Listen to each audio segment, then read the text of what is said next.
everybody. Keith Angle for TGI Sports Talk Sunday stream of consciousness. How is everybody doing today? I can tell you it is about 30 degrees warmer here.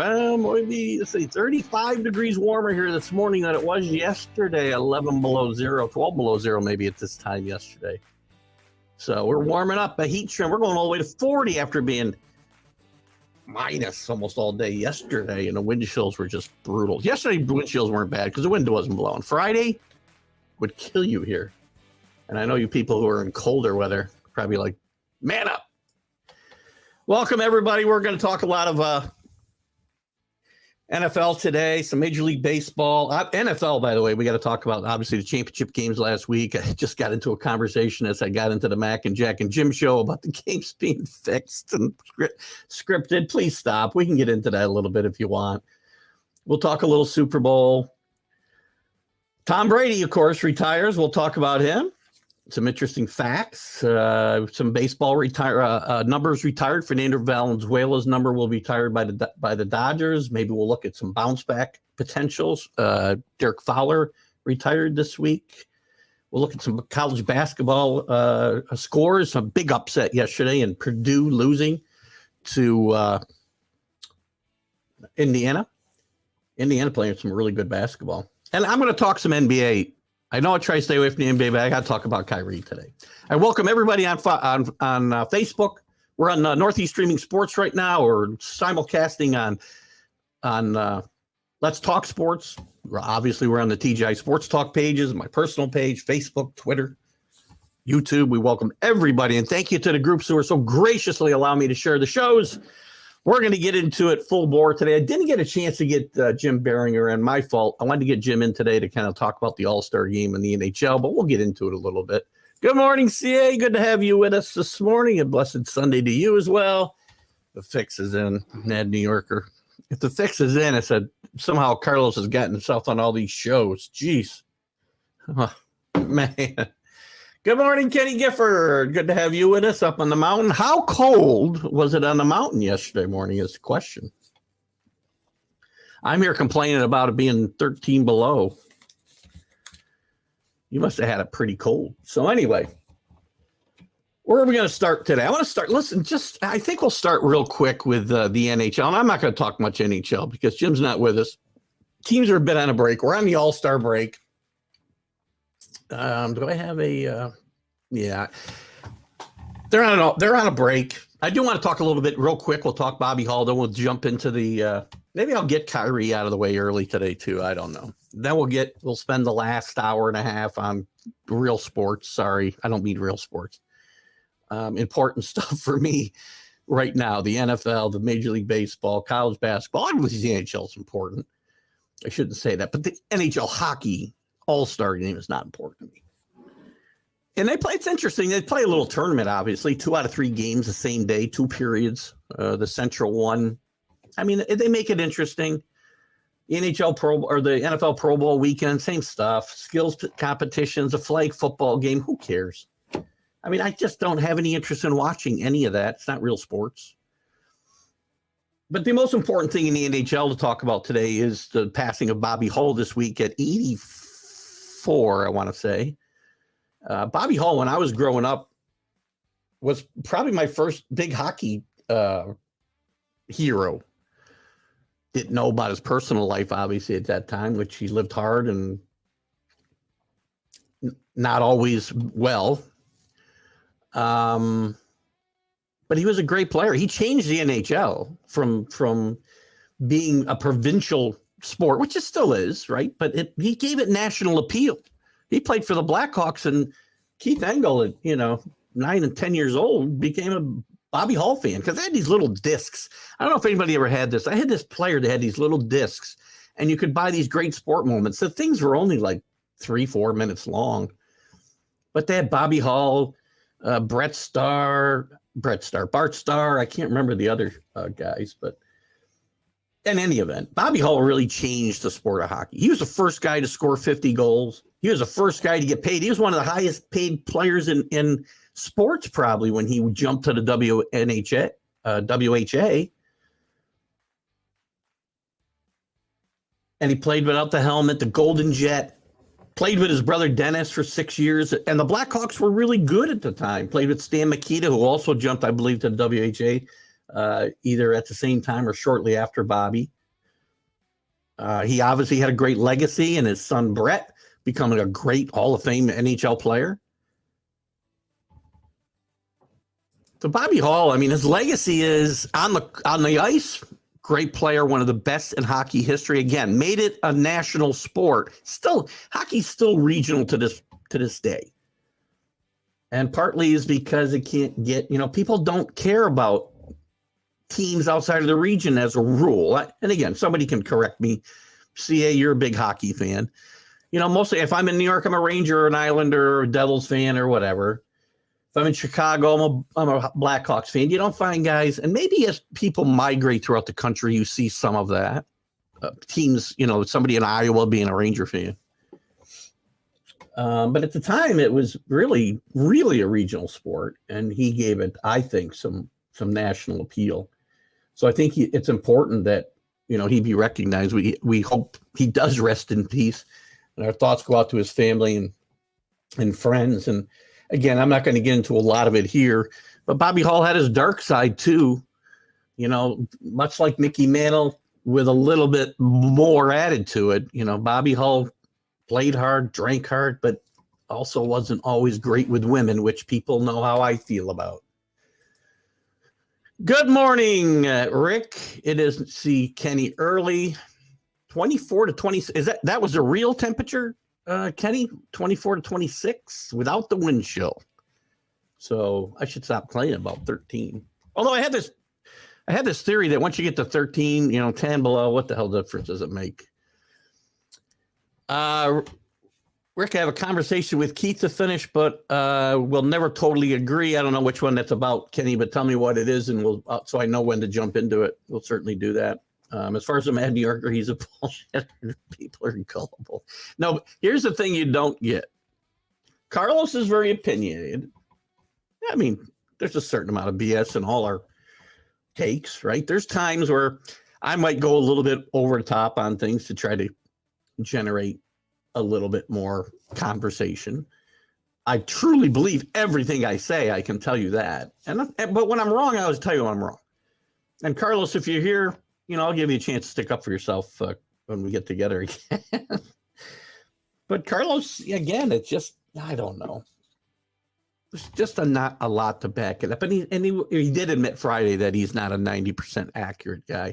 And as far as people being gullible, I don't think that's true either. I think one of the reasons, and I do call him out, and I don't think, if you guys call him out, you're not gullible. If you were gullible, you would not be saying the things you're saying. You'd be buying what he says all the time. And he's not always wrong. He does have some points. Most of them I'll disagree with. XCA says, well, listen, I understand you're right until he got a TV contract. But what I'm talking about is when I would see highlights on the local news, because we didn't have ESPN, obviously, in 1970 when I was 10 years old. But I read about Bobby Hall, and I had, as I said, this little disc about Bobby Hall.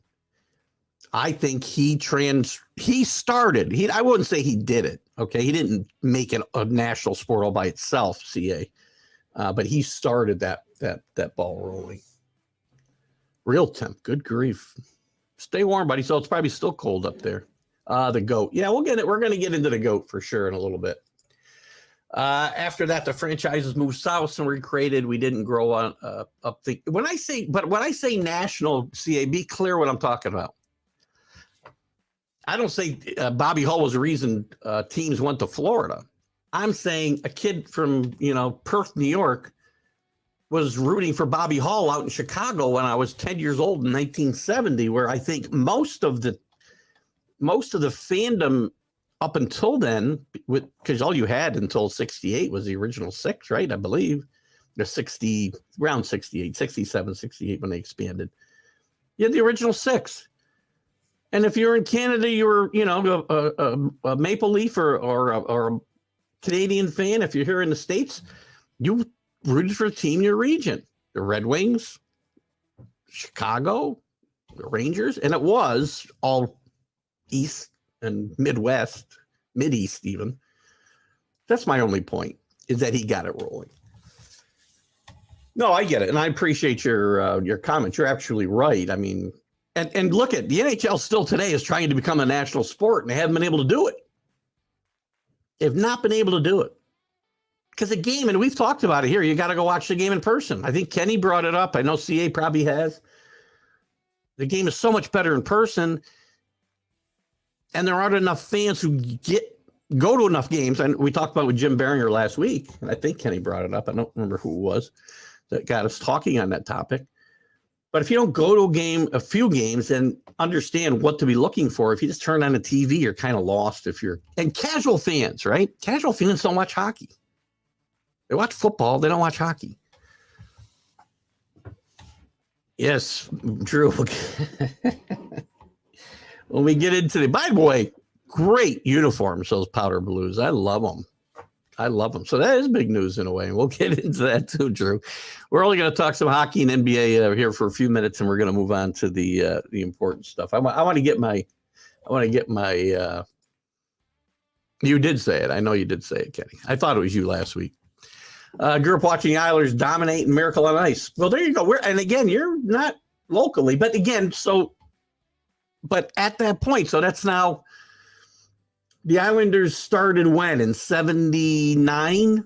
They started their dynasty, so that kind of proves my point. It kind of speaks to my point, right? That at that time, people started rooting for teams outside of their regions. Now there could be other factors, lots of other factors.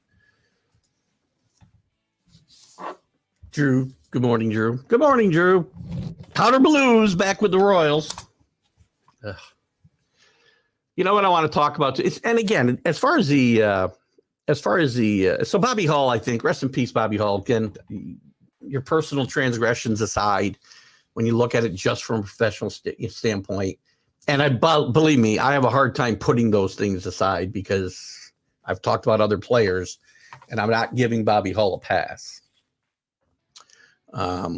What he's done in his personal life, a lot of it is not pretty, and certainly I have no respect for the man off the ice. I'll tell you that. Months ago, okay. I know we talked about it last week. I thought maybe you said something that instigated it. Drew still has New York Ranger autographs. Oh, Eddie Giacomin, Radu Gilbert, Tkachuk, etc. Brad Park was my guy. When Brad Park got traded for Phil Esposito, I was heartbroken. Phil Esposito was past his prime, and the Rangers were desperately trying to win a cup. But anyway. And as far as the NHL All-Star Game goes and the Pro Bowl weekend this weekend, I'll lump them together. If anybody here cares, please speak up and tell me why, because just name teams and stop playing games. I mean, at least the NHL's trying. You know, the games were competitive yesterday. And again, they play a little tournament. So they do something different at least. Thought I had the scores up here. I guess I don't. I'll get to them though. You know, they played 4 teams. They had an all-star team for each division: Pacific, Central, Metro, Atlantic. In the semifinals, the Central beat the Pacific 6-4. Atlantic beat the Metro 10-6. Again, you don't see these types of scores right in normally in regular season. Just like every other All-Star game, very little defense being played. These aren't the worst scores I've seen in hockey All-Star games. And then the Atlantic beat the Central, probably no surprise. And Tkachuk gets the winning goal in that game, Drew, to your point. So, but does anybody really care? At least they try something different here. The games aren't representative of what we watched during the regular season in any sport, and they need to go away. Baseball used to be the best one. That's gotten to be a joke now as well. Yes, I did watch those. Well, we were in New York too, but they were on ESPN. I think, ESPN was a fledgling network at the time. So big deal for them to be able to do the NHL playoffs. Wasn't that the color they were? Yes, that was back in this, well, I guess probably back to their inception, if I want to go back far enough. Drew can correct me here, but I believe the Royals wore those powder blues from the beginning of their careers, and white. They were white at home, powder blue on the road. I couldn't tell you what they've been wearing recently, but again, it was definitely what George Brett was wearing when he hit the home run that was not a home run and then was a home run in the Pine Tar game.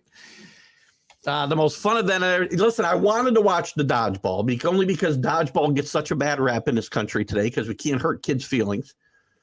God forbid, we should teach kids to get tougher. God, jeez. Don't get me going on that rant. I would have liked to have seen that, I guess, but you know what? Overall, well, we're gonna get the NBA is probably not going to realize. We'll switch here because I just want to talk for a few minutes about the NBA, and then we'll move on to the NFL and Major League Baseball. And we can go in whichever order you want today. I do want to go NHL first, NFL first, because there's just more I want to talk about.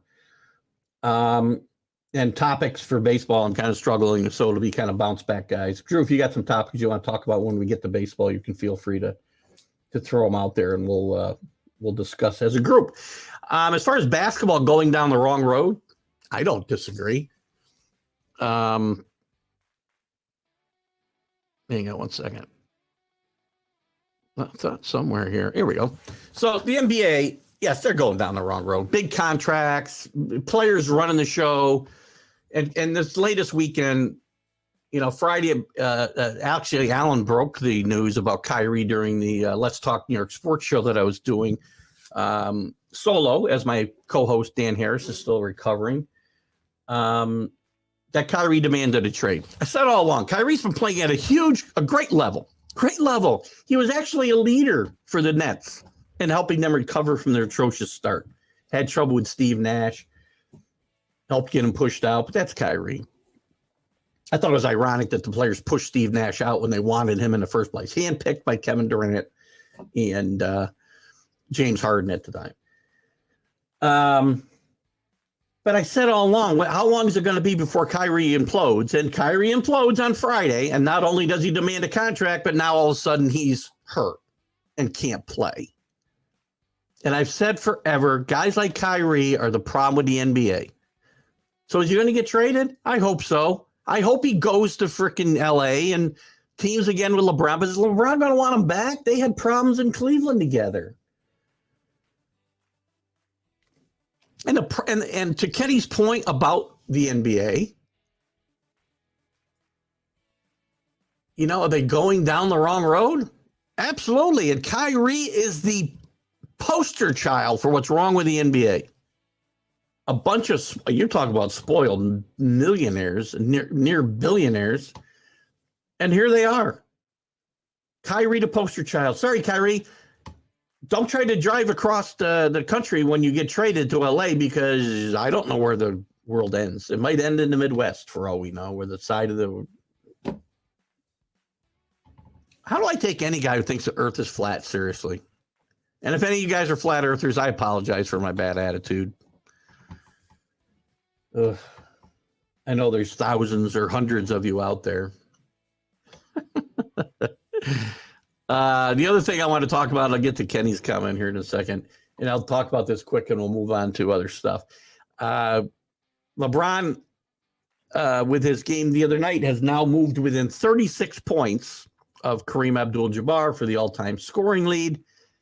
And whether you like basketball or don't like basketball, this is a big deal.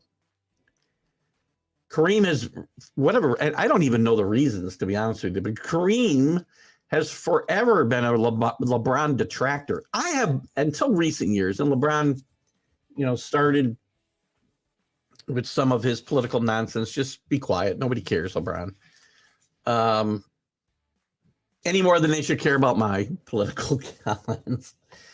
But I think LeBron's always got a bad name. I think LeBron is, and again, Kenny will say this, I know when I say it, because you can't compare eras. I can't compare LeBron to Kareem. First of all, they played totally different positions. The game was played totally differently. Centers dominated the game for most of Kareem's career, or much of it. And the game started to evolve near the end of it. Michael Jordan, different era still. Game's totally different than when he played even. But for my money, LeBron James is probably the best player in the history of basketball. He's the best player of this era at a minimum. And again, I'll go Jordan, LeBron, 1 and 1A if I have to. Because, and we'll get into this conversation with Tom Brady too, I'm sure. But LeBron won with nothing. I mean, he won in Cleveland with Kyrie as his wingman, who was always, again, on the verge of being a nut job. And Kyrie did help him win. But other than that, they had nothing. Did you, J.R. Smith? These guys did not have great players playing around them. Go back and look at those Cleveland Cavalier teams that he took to multiple NBA championship series, finally won one over the much more talented Warriors.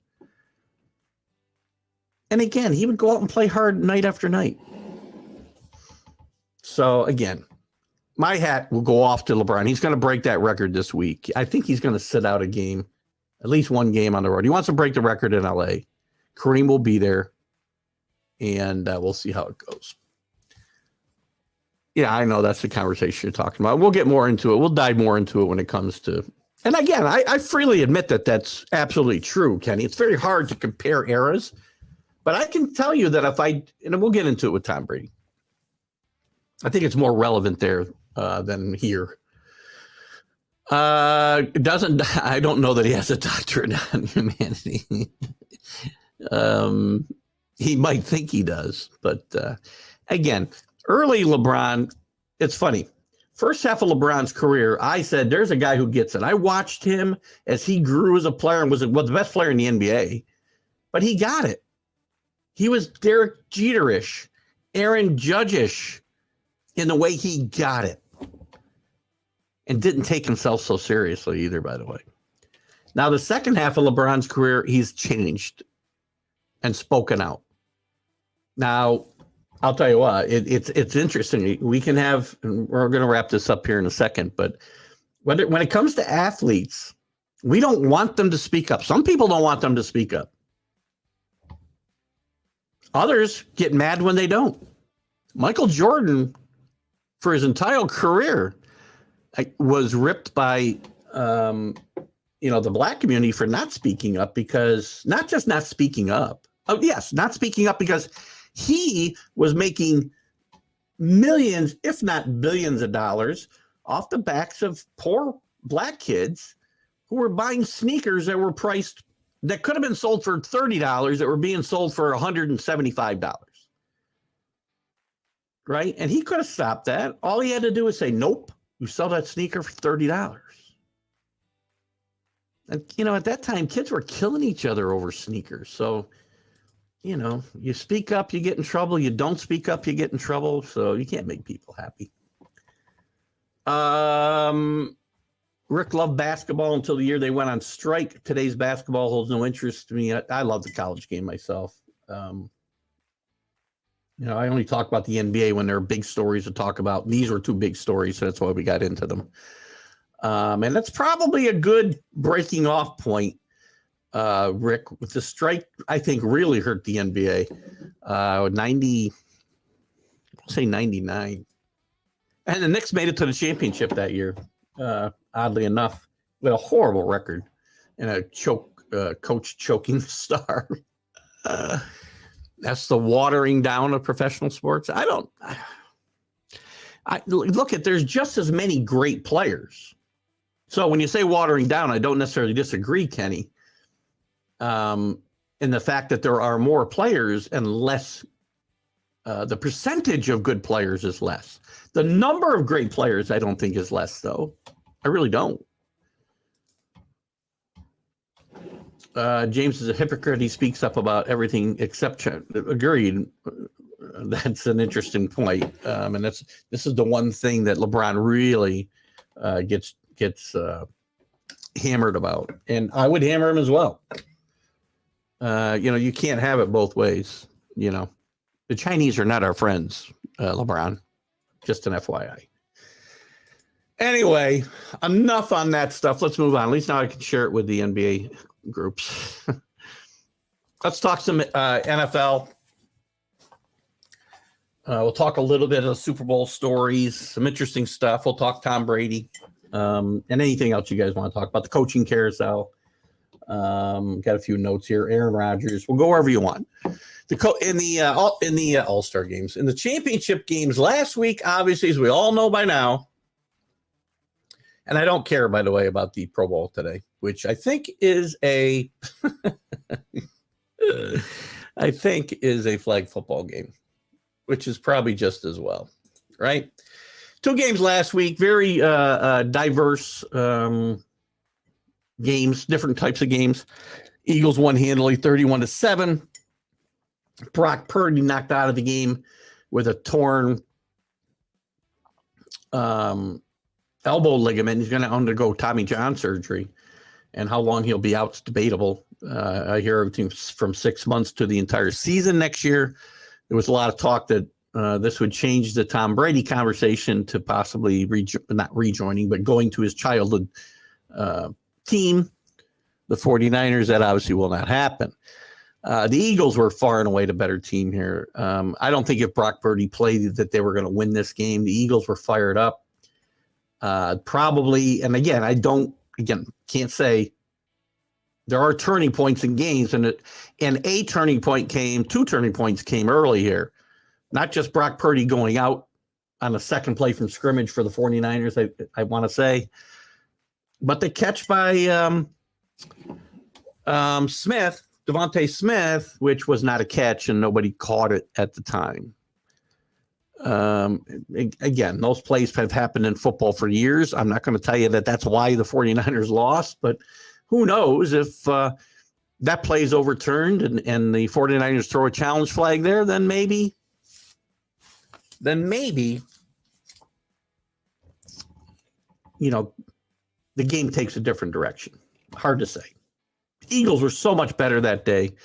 Their defense was not given enough credit, as we talked about before the game. I bet the 49ers, and I will tell you that the Eagles this was just not a good game to watch. And when you got a quarterback who can't throw, I mean, he literally could not throw the ball. If you watched when he came back in after Josh Johnson got hurt,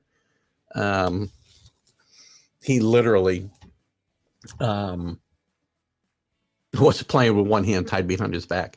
And I'll make a couple comments on the other game, and then I'll get to your guys' comments, and we'll just run with the comments for a while. In the Bengals and Chiefs game, I thought it was a good game, a fun game to watch. Not the best played game, possibly. Bengals played hard. Burrow played well with that depleted offensive line, as we knew he would. Mahomes was probably better than we thought he would be on that high ankle sprain. He was, I thought, amazing. And it's unfortunate the way that it ended on a roughing the passer call. And look, at anybody who thinks this game was fixed or the NFL scripts games, please stop watching the games. There's no reason for you to watch football anymore and comment on it, because it's ridiculous to think the NFL scripts games. Now, this conversation came up, I think, with the Mad New Yorker on Friday. He talked about individual instances, or I might have talked with somebody in one of our chats about this. The Boston College scandal back in the 70s, the NYU scandals back in the 50s, the Donate, what's his name, the NFL referee. Those are specific instances, and those things can happen. Referees could be gotten to, I suppose. Players could be gotten to. But that's a far different question or comment than saying the NFL is scripting games. That's total malarkey, and you need to stop. Go watch wrestling, because you don't know what you're talking about. You really don't. And if any of you think that, don't take it personally. You just don't know what you're talking about. It's usually disgruntled bettors that are bringing these accusations up, and social media has been a buzz with it all week. I bet the Bengals. And not just a little amount. Game wasn't fixed. End of story. Chiefs played better. I think the Bengals are a better team, but that day the Chiefs were better. And Patrick Mahomes finds ways to get things done. The bad hit. The kid played a great game. I can't think of his name right now. Asami, something along those lines. 22 years old from Nigeria. Hasn't played football all that long. Stupid play by a young kid. He's 5 steps out of bounds. 5 yards out of bounds, sorry. And it's a penalty. And the other plays that people will point out didn't make a difference in the game. The whole thing with the clock and the third down with Kansas City and it getting replayed, it was obvious, first of all, when they went back and you saw the film, the guy was blowing a whistle and waving his hands before the snap. And also, it didn't play into the game at all. They had to punt that series. So let's get to your comments here. You got this. I think we start here. Sean Payton. Oh, yeah, we'll get to Sean Payton for sure in a little bit. Sean Payton, as you know, is the new head coach of the Denver Broncos. He hasn't signed a contract yet, though, so I'd be a little concerned, but he's going to sign probably the richest coaching contract in the history of the game, which is fine. I don't know how Sean Payton makes more than Bill Belichick or makes more than anybody else who's won one Super Bowl. And I like Sean Payton, and we'll go back to this because we're going to talk coaches too during this segment, so we can jump around. It's the stream of consciousness, right? Compare there's two coaching. I don't have them in front of me. Two coaching records. Both of them are roughly 155 and 90 or whatever in their career, wins and losses. Both have won roughly gone to the playoffs 9 times. They both won one Super Bowl. One's going to be the highest paid coach in football. The other is ridiculed and the speculation of being fired all the time. The second one is Mike McCarthy. Same record virtually as Sean Payton. Sean Payton is a very good football coach. Sean Payton's not Bill Belichick. Sean Payton's not Bill Parcells. Sean Payton's not Bill Walsh. Rodgers to the Fins. Aaron Rodgers' story is going to be one that goes on for a while. The Jets, again, the New York media is up and, now they're saying if you're a Jet fan and if you're Jet management, and if you think you are Aaron Rodgers away from winning the Super Bowl, then do it. But you got to remember, you're going to give up a lot of draft capital.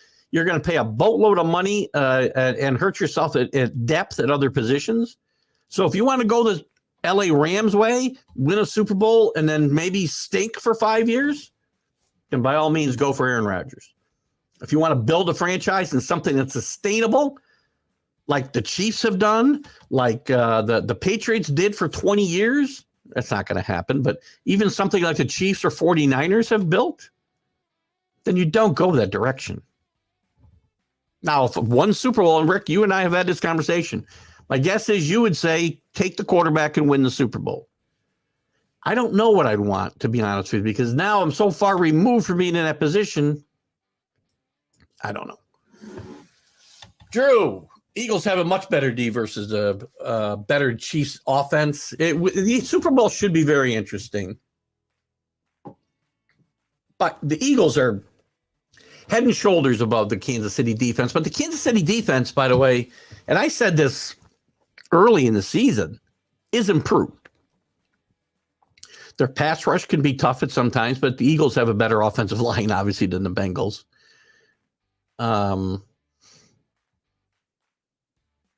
I think Mahomes is going to be the X factor. I think Mahomes can keep them in the game. If his ankle, I think he still needs to be better than he was last Sunday. He was able to improvise a little better than I thought he'd be able to.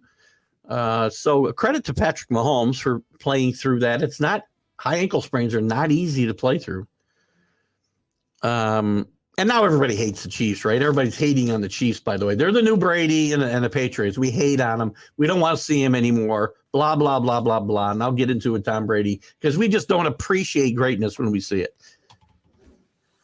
We're either jealous, we're spiteful, we're whatever adjective fits. You can use it for your situation.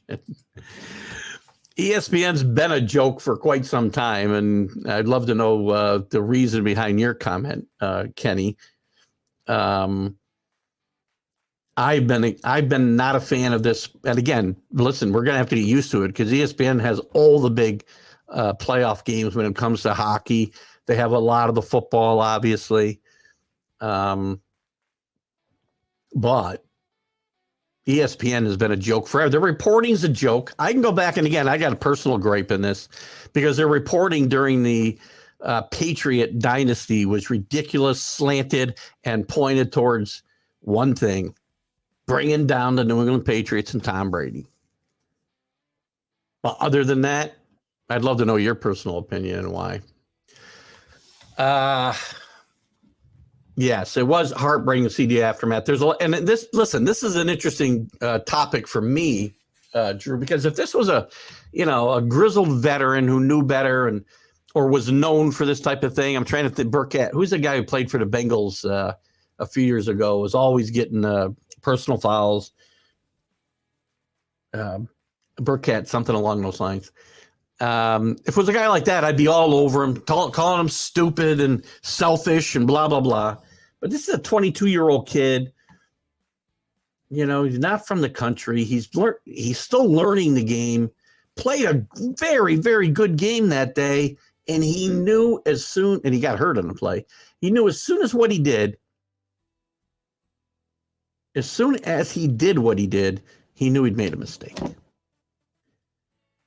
And, there was social media, again, besides the NFL is scripted and fixed baloney that was all over social media the next week. That night, social media was just ablaze with people hating on this kid. Cut him now. Make him walk back to Cincinnati. Blah, blah, blah, blah, blah. You know what? The kid played his heart out. He made a mistake. It'll probably be, if he's got a good head on his shoulders, this will be a tremendous learning experience for this young man. It'll make him a better player going forward.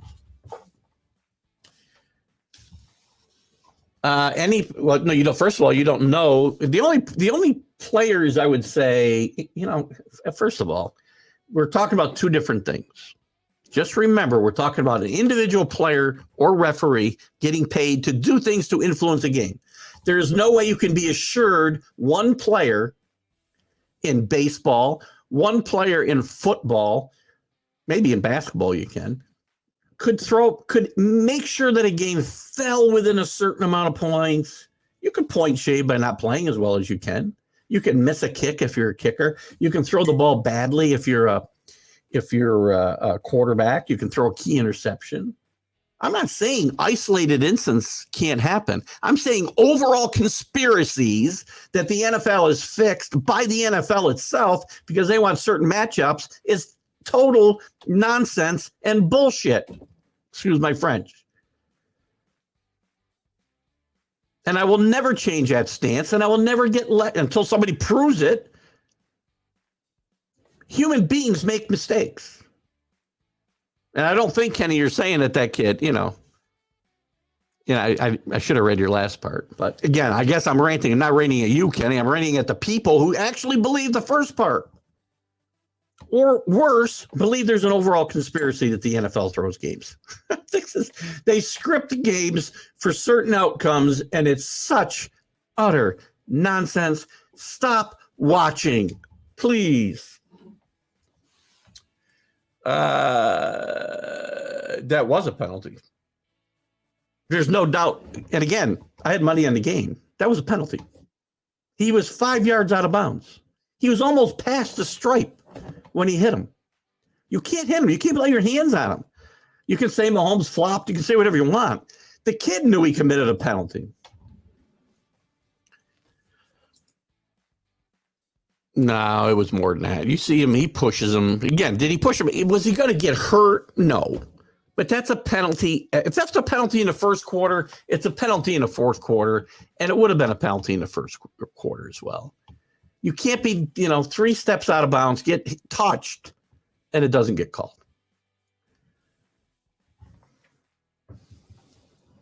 You're right. I didn't say he wasn't pulling up, but he still made it doesn't matter whether you're trying not to hit him at that point. If you hit him or touch him, you're going to get called for the penalty. That's just how the game's.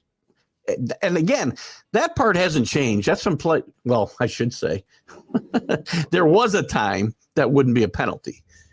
You go watch the NFL films from the 60s and 70s, and guys, it was basically assault and battery out there, which is fine if you want to go back to that. I don't have a problem with it. But as the rules are defined, that's a penalty.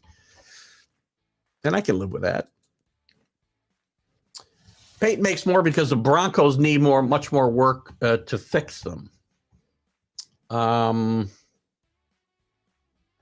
Again, I don't disagree with that. But let's remember something. By all accounts, Sean Payton was not even the Broncos' number 1 choice here. DeMarco Ryan was, who took the Texans job, which might make you wonder what's going on in Denver. And there are some reports, even, and I don't believe these. I think these were probably put out by the Jim Harbaugh camp, that Jim Harbaugh was also considered before Peyton. And part of that would be because of compensation. They wouldn't have to give up the compensation. They wouldn't have to pay him as much money. So, again, it's not necessarily they think DeMarco Ryans is a better coach than Sean Payton. He just wasn't their number 1 choice. But I do not disagree with the fact that the Broncos need much more work. And if I'm Sean Payton, I can't believe he takes this job.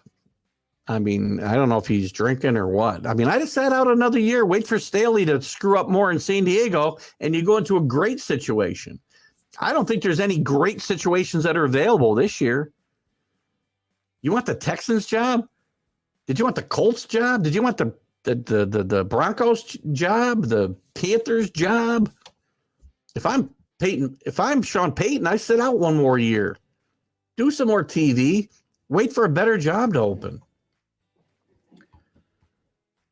Let's do ourselves a favor and forget him. He's a big joke. I don't know who we're talking about. I have to go back and look. Let's do it. You got to tell me who that is, Kenny. You can't just leave me hanging there. Yeah. I'm not sure. I don't disagree here. If I point a gun at somebody, it can't be misunderstood, right? I mean, I didn't mean to point it. You pulled it out. You pointed it. This is just a story that, I don't understand. I mean, I don't know. Again, I don't have an answer for this. These are the things, by the way, when I used to get upset or still get upset about, the air and footballs and we're going to suspend Tom Brady, it's things like this that the NFL lets these guys run around. There's criminals all throughout the league doing far worse things than Tom Brady ever did, which we'll get into. And what happens? They dismiss charges. Will he be suspended because of the league's domestic abuse policy? Don't know. I mean, I don't know all the particulars of this. He could still be suspended. And by the way, they did say too, Rick, just to be clear, that there was going to be more investigation. It doesn't mean because the charges were dropped, they couldn't be refiled. Right now, they felt they needed to look into this further, but the point is certainly well taken. Mixon was probably demonstrating how Alec Baldwin got in trouble on Rust. Yes, another guy who I didn't pull the trigger. That's a sad story, man. And, whether you like Alec Baldwin or don't like him, I mean, he's not a likable guy. It's very funny because he's a really good actor. I think he's a good actor, was a good actor. And he's funny. If you've ever seen him, on Saturday Night Live or whatever else, I mean, he's very funny. But he's a jerk. So you're probably right, Drew. He probably was, I'm sure it was innocent. Just like when Plexico, Burris accidentally shot himself in the in the leg in a nightclub in New York and had the book thrown at him. He didn't get away with it. And I remember having a conversation with somebody that worked for me at the time. Maybe he's watching now. I don't know.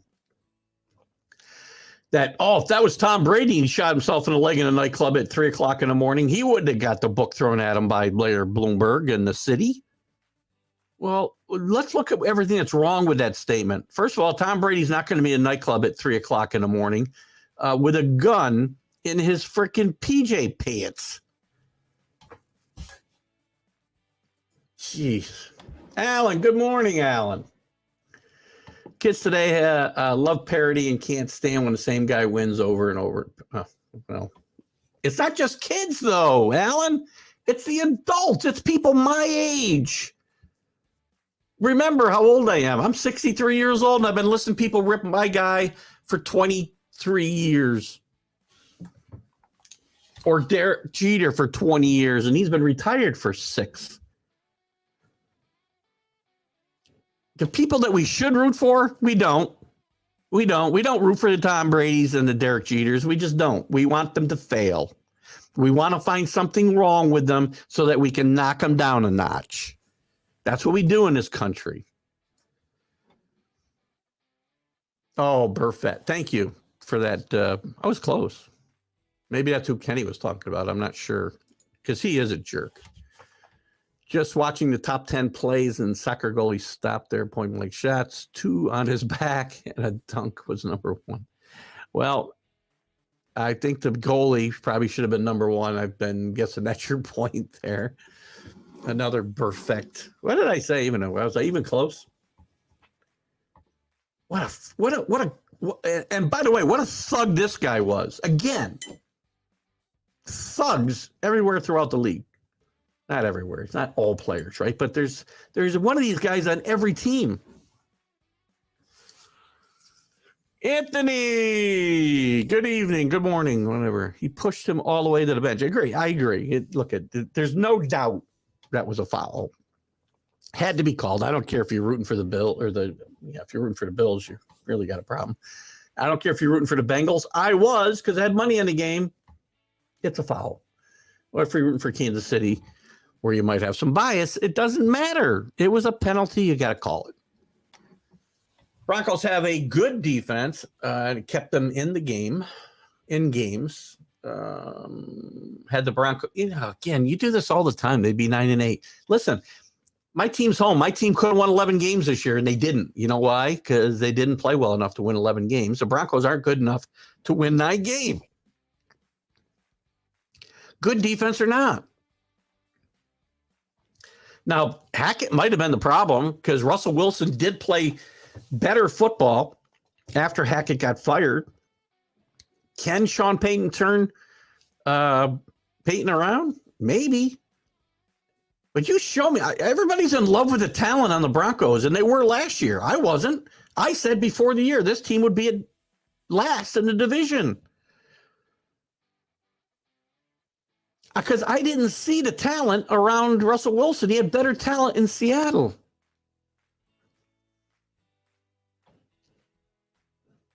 And again, with the what ifs, I would be, look at, again, I say this before, if my aunt had different equipment, she'd be my uncle. Doesn't work that way.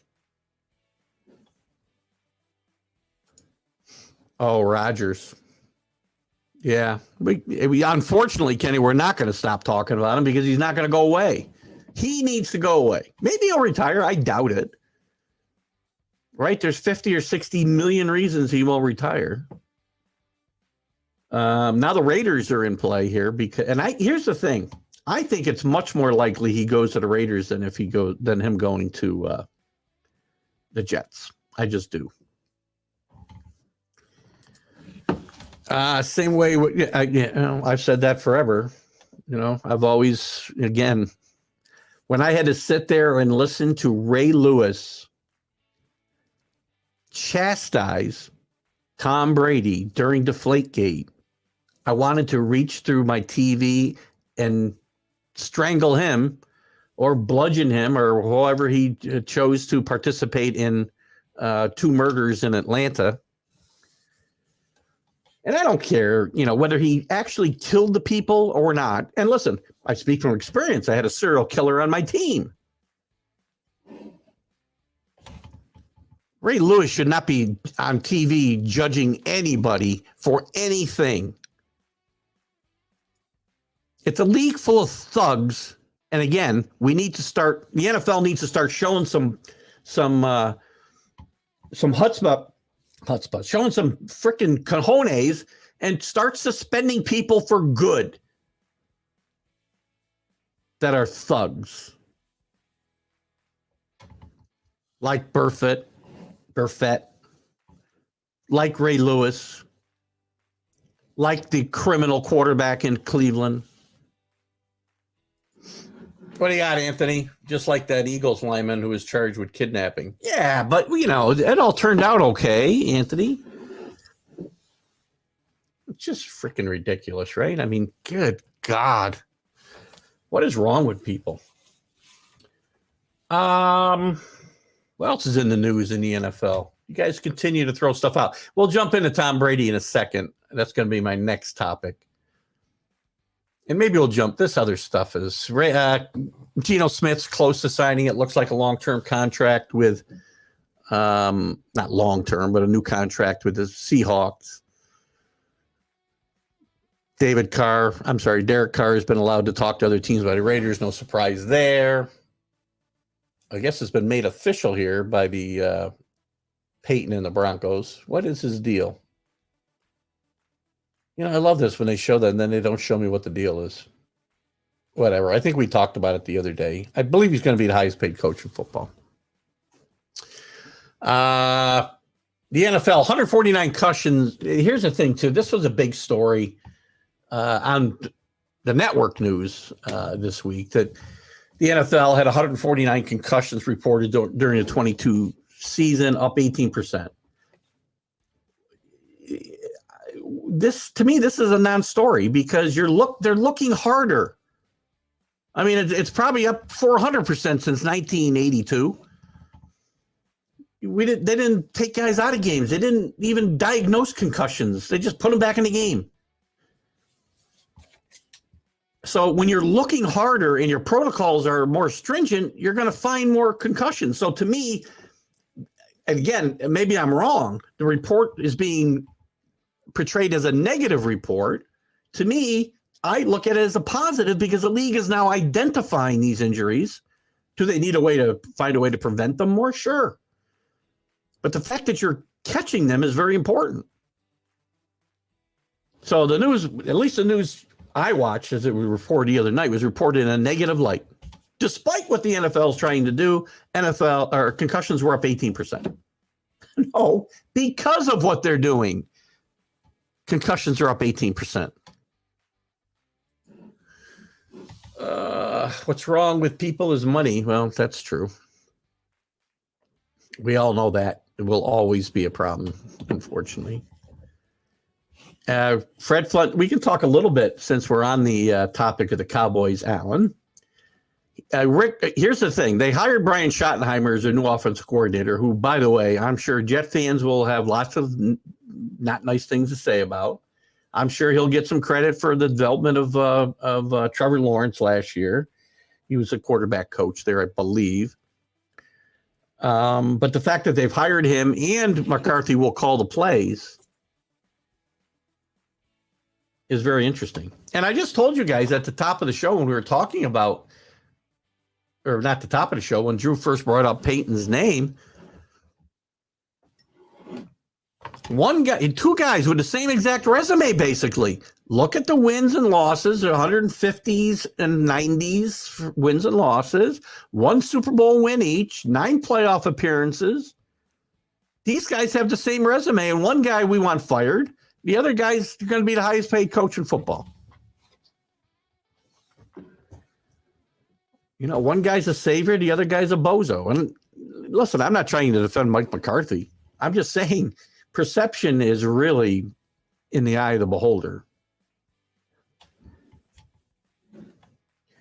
Let's talk some Tom Brady, shall we?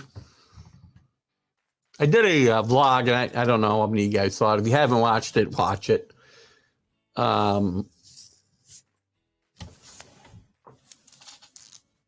and I probably do some ranting, which I'll probably do here, because Kenny wants to talk about whether he's the GOAT or not. Tom Brady's the greatest quarterback of all time. Nobody will do the things Tom Brady did. I don't care what era we're talking about. Because the other teams in this era and other teams in other eras did not dominate over 20 years. In 20 years, go to 14 AFC championship games, go to 9 Super Bowls, win 6 of them. Nobody's ever done that. Nobody. And when you want to compare, Joe Montana is a name that most often comes up. Again, different eras. Totally understand. But I'll tell you right now, I'm totally confident, and I can't prove it. Obviously, it's impossible. It's all my perception, my opinion and belief.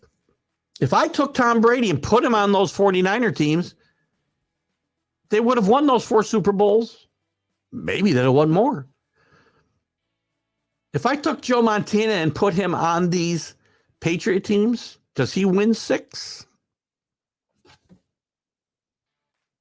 I know I'm biased. Believe me, I know I am. Maybe Joe does. So maybe Joe and Tom are 1 and 1A. And yes, it's the players around you, but Joe Montana did not play with a bunch of stiffs. He played with Hall of Famers his entire career. Tom Brady didn't. Tom Brady played with 1 Hall of Fame wide receiver, and that guy did not contribute to any Super Bowl championships the way Jerry Rice did. Tom Brady won Super Bowls with Troy Brown, a really good player, but not Jerry Rice, David Patton, David Givens,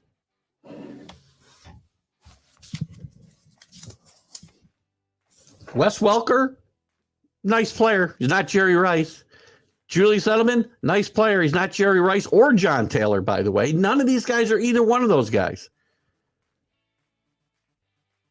Patriots had 1 running back that compares to Roger Craig, and that was Corey Dillon for a couple of seasons. So please don't tell me about the players surrounding Joe Montana. Your one argument is you can't compare eras, and I don't disagree with that. It's very hard to do. If I had a time machine and I could put Tom Brady on those teams, I do believe he wins the 4 Super Bowls that Joe Montana wins, and maybe he wins a couple more. Maybe Joe Montana wins 8 with the Patriots. So I guess we don't know. And I do have a bias here. I will admit freely.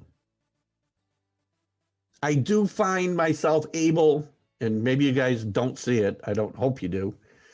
I can remove myself from my fandom very often. Sometimes I can't because it's hard when you're a fan. But I think I often can remove myself from my fandom and look at things rationally. Here, it might be hard for me to do that. Let's see what we got here. Let's see what I missed.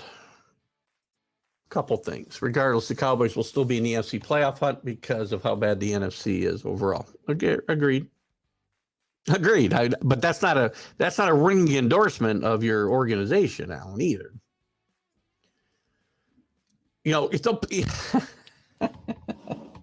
I can tell you one thing I never said about my team is, boy, they'll be in the hunt last year because everybody else is worse than we are. Who else will play? Will be in play besides Philly? The 49ers. They won without a quarterback this year. I mean, look at Brock Purdy played really well. But the 49ers will find a way to be in play next year. Your own Lions may be better next year.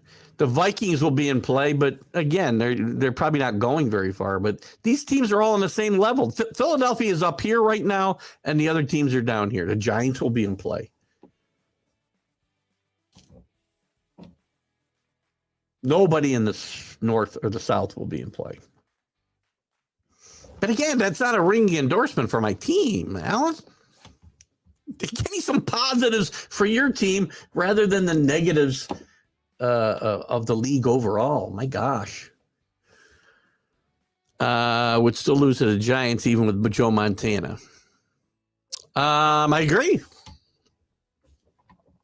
The Giants, because I told you, I've said this many times. Again, I've never made And again, this kind of goes back to last week, and you look at 49er fans and you look at Cincinnati fans, and there's excuses everywhere. Referees, stupid plays, bad calls, coaching.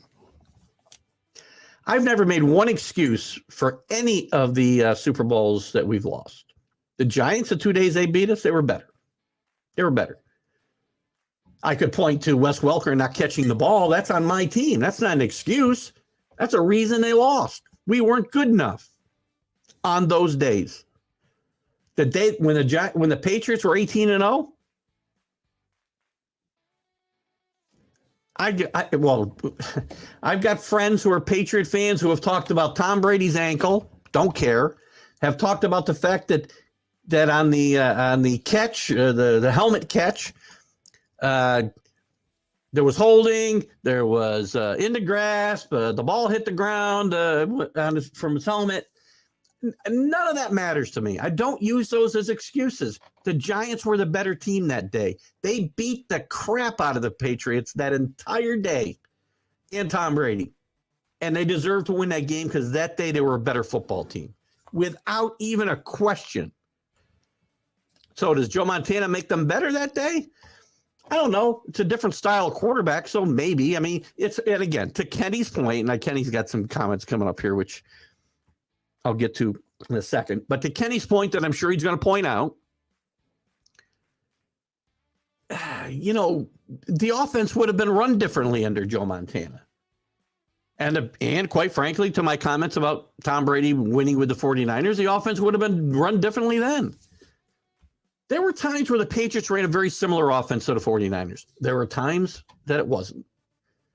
And it wasn't in 2007. Kenny, look at Brady, who was good. What about all kinds of technical help? iPads to look at the sideline, the guy in your eye. That's a great point. That's a great point. Although I would argue that Joe Montana probably had sound in his ear, at least for part of his career. I could be wrong, but I think in that time frame, that's when that technology came in. I will not disagree that the technology part of it, the iPads, obviously all of the things available, even training techniques. Joe Montana never had a Guerrero,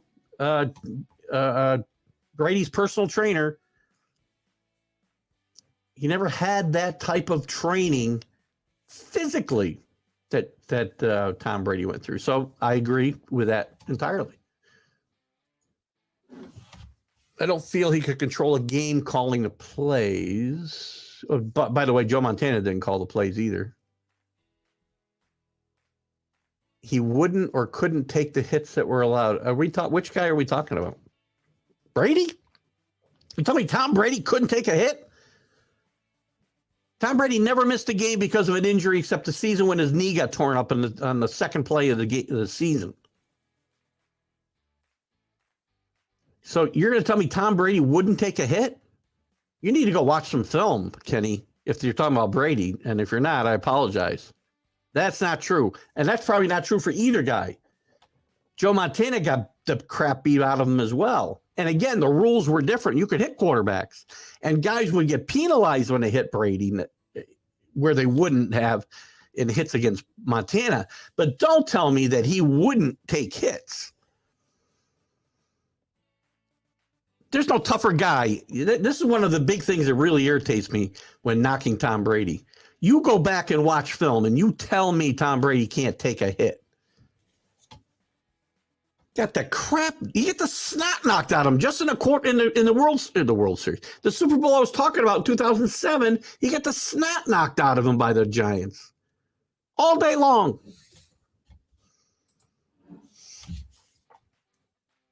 Wow. Tell me who. But whatever. You just told me we can't rate guys, but you're going to tell me you can? So you're telling me there's better quarterbacks in this era than Tom Brady? I'll give you Joe Montana. That's it. Montana, and I'll give you 1 and 1A, Brady and Montana. I will not give an inch anywhere else. You gonna tell me Terry Bradshaw? Please don't tell me Terry Bradshaw. Give me some names, because don't just say several in their time slot. In today's game, they would all be great quarterbacks. I don't know about that. The standard was lower. Joe Namath, look at Joe Namath's numbers. They're awful. Joe Namath's numbers are awful.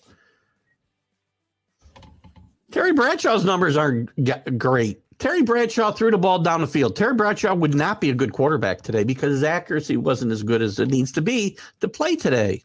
So again, they're different. They wouldn't all be great quarterbacks. Staubach, really good. Not as good as Montana and not as good as Brady. That's got nothing to do with him getting hit. And by the way, the rule was in the book at the time. How does that affect right now? I get that if that play doesn't happen, then theoretically the butterfly effect says maybe they don't win any Super Bowls. But you don't get to do that.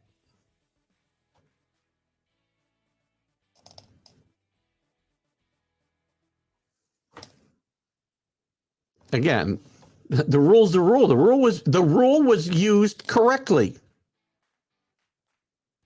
And they got rid of the rule the next year, but that's not my fault. And that's not Tom Brady's fault. Look, now you can throw the ball away. I agree. Again, these are different rules. And you're kind of fair game today, too, if you don't slide, by the way. You can't throw the ball away like you can today. If you get outside the tackle boxes, agreed. The game's much different.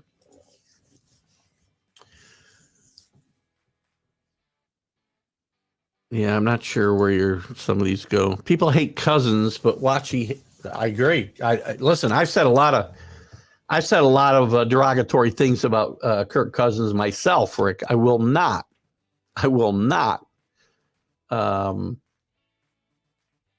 question his toughness. He's very tough. I used to laugh. I still laugh at people who said Tom Brady wasn't tough, and they put rules in so Tom Brady wouldn't get hit. Tom Brady got hit more than anybody. They put one rule in because a guy hit him below the knees on a dirty hit, which I will never forget. They're playing Kansas City, second play of the season. It's the only game he ever missed because of an injury, guys. He missed a season because he tore all the ligaments in his leg. Came back better than ever. But Kirk Cousins, to your point, is a tough guy. We'll never say he wasn't. Kenny Stabler wasn't better than either guy we're talking. First of all, they weren't as good. I love Lenny Dawson.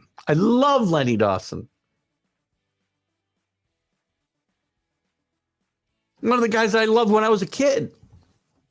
I loved Lenny Dawson. I mean, when I was very young, about the time I became a Patriot fan, I was a Chiefs fan because you saw him on TV a lot. I loved Lenny Dawson. But he's not as good a quarterback as Tom Brady. He also had Hall of Famers all around him. Well, he had Otis Taylor, who was better than any receiver not named Randy Moss that Brady played with. And I would say none of these guys are as good as Joe Montana. Stabler won one Super Bowl with one of the most talented teams in the NFL. One. Now, I know obviously there were less teams, and to your point earlier about talent being watered down. You'll say it's easier to win today, but it's not easier to win because of the salary cap. There's no salary cap back then. Travel was easier.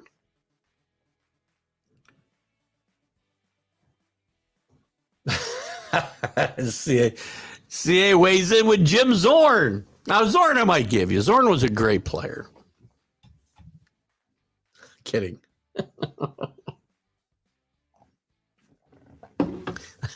That's awesome. Jim Zorn. Let's just say you feel Brady was the best, and I think he was one of the top 5, and that will never change. That's fine. I mean, again, there's arguments to be made. I don't think the guys you mentioned are. I mean, I don't know that I'd put them even in the top 5 though, except Montana, obviously. Brady, Montana, Staubach. I don't know where I go from there, to be honest with you. There were great quarterbacks. There were great quarterbacks who never got a chance to show how great they were. Archie Manning, on a better team, probably would have been one of the top 5 quarterbacks in football. But now I'm doing what I tell Allen he can't do. So, again, you're right. Situations mean a lot. Eras mean a lot. And you're right. I have a bias towards Tom Brady. I freely admit it. But I will give you arguments back to the arguments you put up about him not being number 1. I'll put Brady and Montana 1 and 1A, and then you can go to Staubach and Fran Tarkington, which I'm surprised Rick hasn't brought up yet. Maybe he will in some of the comments I haven't gotten to yet. Fran Tarkington might be in the top 5. Fran Tarkington held every passing record available when he. Nearly every passing record available when he retired. Fran Tarkington had gone to 3 Super Bowls, didn't win. I would say Fran Tarkington might be one of the top 5 quarterbacks of all time. Kenny loved those guys because they snuck a cigarette on the sidelines. Excellent point. Famous photo of Len Dawson in the clubhouse during halftime of the first Super Bowl, I think, or maybe the second Super Bowl. No, not the second Super Bowl. They didn't play in it. First Super Bowl, smoking a cigarette at halftime. And Kenny Stabler, we all know about Kenny Stabler. Great, Kenny Stabler's a really good quarterback, but I do think he's one of the more overrated ones. And again, I don't want to just look at numbers, right? Because they don't tell everything. We know that. Game is different. But boy, he never had seasons as good as Montana in an era that's very closely and overlapped, actually, in some ways. I mean, look at here's my argument about Kenny Stabler. Warren Moon wasn't as good as these guys. Never even made it to a Super Bowl. And again, played with some talented guys. Wonderful quarterback, put up some huge numbers, played in a different offense than any of these guys. So we talk about the type of system you're playing in. Nobody played in a run and shoot. Warren Moon did. But let me go back to Stabler for a second, Kenny. Jim Plunkett won 2 Super Bowls with the Raiders, and Stabler won 1. I'd argue also that Stabler had a better teams to win Super Bowls with than Stabler did. I'm sorry, Stabler had better teams to win than Plunkett did. I remember Jim Zorn. He was an exciting quarterback to watch. And if you were a Seattle Seahawks fan at that time, you didn't have much to root for except for Jim Zorn and Steve Largent, one of the great wide receivers of all time. And then he becomes a coach, and he's terrible. Randall Cunningham. Oh, man, I think we're reaching there, Drew. Randall was a good quarterback. Randall didn't sniff a Super Bowl. Randall didn't come through in the biggest game of his life when he had the best team. Rick, I got to believe you certainly remember this game very well against the heavily underdog Falcons in the NFC Championship game. And I know you can tell me the kicker missed a kick who had missed a kick all year long, but Randall didn't, he didn't get it done. Bob Greasy. Greasy was a game manager. Greasy he won a bunch of Super Bowls, right? What they win? 3 in a row, I think. Went to 4 in a row, I think. Won 3 in a row. Only undefeated season in football. But he threw the ball 7 times in the Super Bowl, Kenny, against the Redskins. Really good quarterback. But you could have put Any of the guys you just talked about, you could put on that team and they would have won. Miami was just that good. I don't think you could put any quarterback on the Patriots during that 20-year span and they would have won 6 Super Bowls. No way. So there's your comparison, right? And probably the same thing. I would say the same thing for the 49ers. They were a really good team, but I still don't think without Joe Montana they win all those games. But with Miami, I believe I could have put 10 different quarterbacks on that team that played at that time and they would have won. He was the first of a different breed of quarterbacks for sure. Although there were some guys that ran, and you could argue that Tarkenton might have been the first of that breed, but he didn't run for a lot of yards. He scrambled to throw the ball. Randall ran for a lot of yards. Bobby Douglas for the Bears ran for a lot of yards, but couldn't throw. I could throw the ball better than him. Randall was different for sure. And Randall's a really good quarterback. If you're playing fantasy football, then, Drew, you wanted him on your team for sure. I can tell you that. Rick, my favorite sports moment was sitting at a table with him at a trade show. He was very entertaining and a professional speaker. He said the Vikings' best team was the one that lost to Dallas on the Hail Mary. I'm guessing you're talking about Tarkington now, right? Because he's a Georgia boy and a Viking. Oh, you had it all with Fran. I'm interested now, Rick. I've really never put this together. So were you a Tarkington fan and that's why you became a Viking and a Georgia fan? Or is there some other evolution to your fandom? I'm really curious now. Johnny U, again, in his era, probably the best quarterback. Game was certainly different then, right? And I'm not going to give you Earl Morrall. Earl Morrall was a journeyman quarterback and found himself in a couple of good situations in Baltimore and later in Miami, but certainly not. And nobody's mentioning him as in the great quarterbacks of all time. Johnny U, I might put him in the top 5. Again, we got to forget about ears here now, right? I guess I'd put Johnny U at 4 or 5. But I put him behind Staubach, and I put him behind Montana, and I put him behind Brady.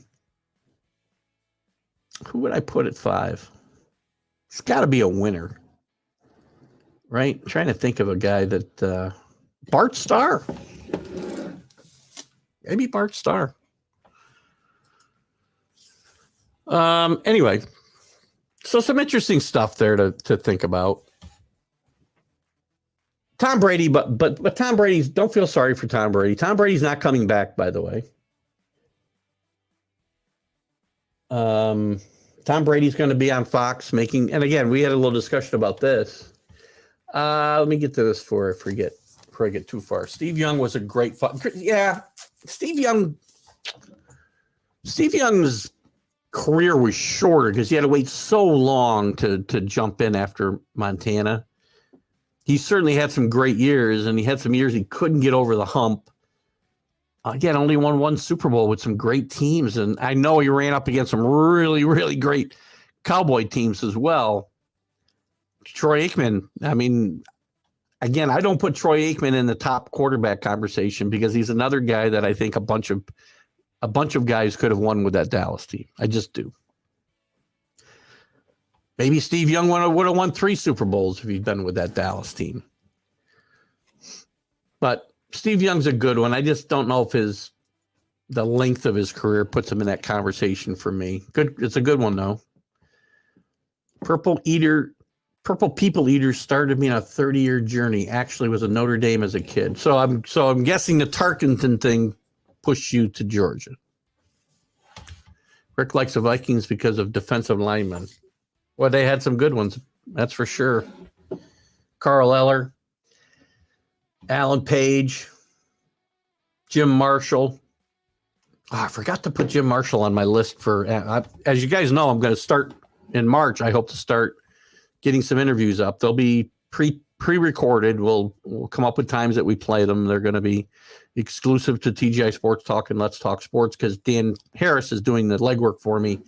I must have given him 50 names of people I've been trying to track down before I kind of needed to take a step back from that. So, but Jim Marshall and who was the other guy? Sutherland? Darren O'Day retires. There's a big story. What do we got? 10 minutes. Let me finish up some stuff on the NFL, Drew, and then we'll jump over there. By the way, isn't Dexter Fowler retiring a bigger story than Darren O'Day? They're both decent players. They're, it's not big stories. Tom Brady. Before I leave Tom Brady, nobody's going to do what Tom Brady did again. I got into a little back and forth. I can't even remember what the guy put up as far as something that will never happen again. And I mentioned, winning 7 Super Bowls. And he's like, oh yeah, that could be broken. That's never going to be broken. The Patriots' success over that 20 years will never happen again. And just one more tidbit about Tom Brady.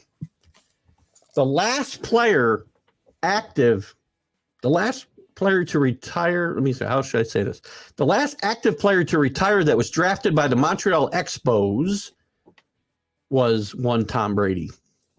Drafted as a catcher by the Expos in 1995.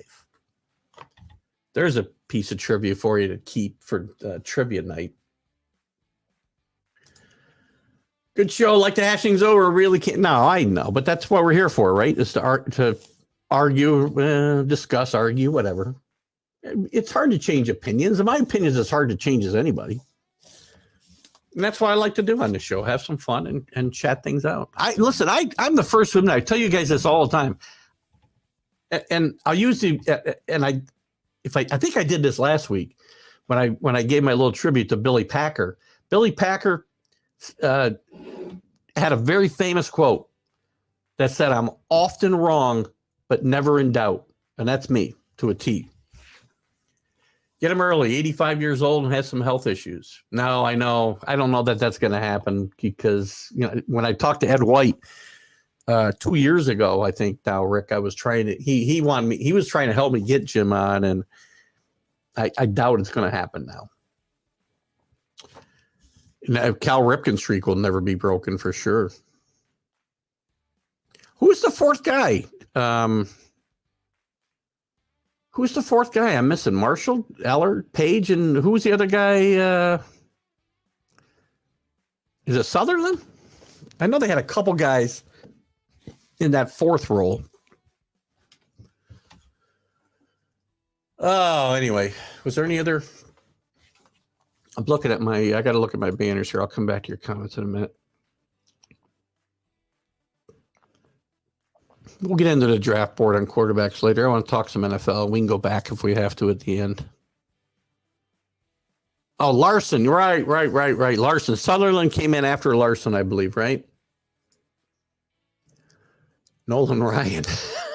Nolan Ryan. I said that, actually. That was one of the things that I put up because this guy kept saying, oh, no, the only run is this. And it wasn't Nolan Ryan, man. I wish it, and his probably could have been broken. I wish I could remember what he said. Nolan Ryan's career strikeouts never will be broken. That's a great point. Yeah, Jim Marshall got a bad rap for that whole thing, right?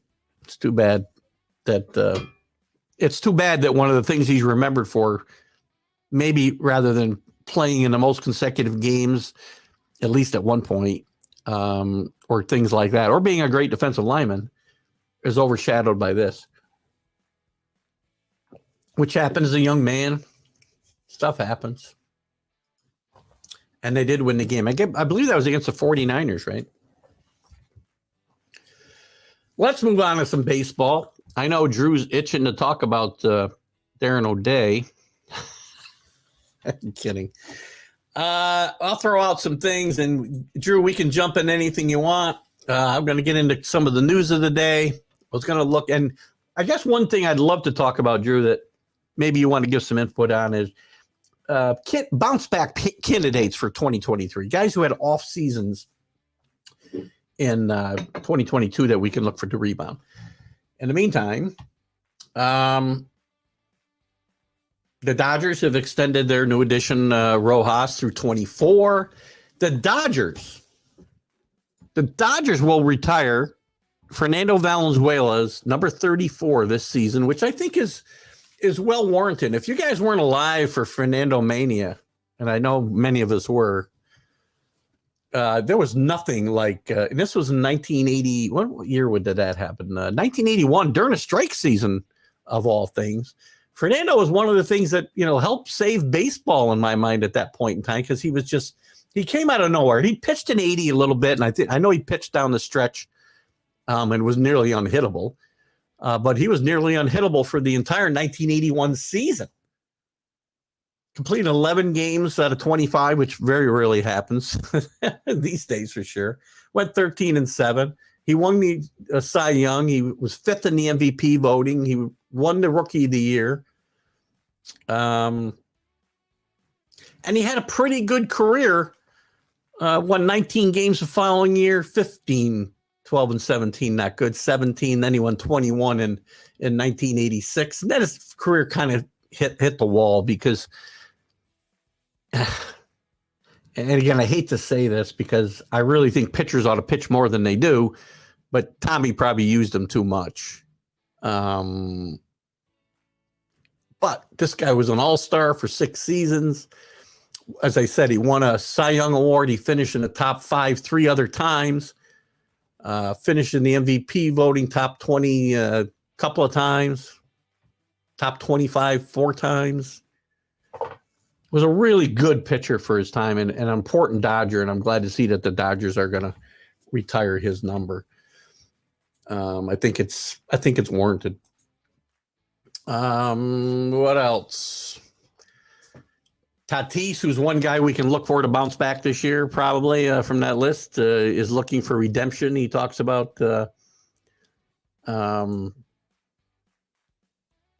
being able to come back and prove people wrong. He'll probably be playing in the outfield this year when he does play.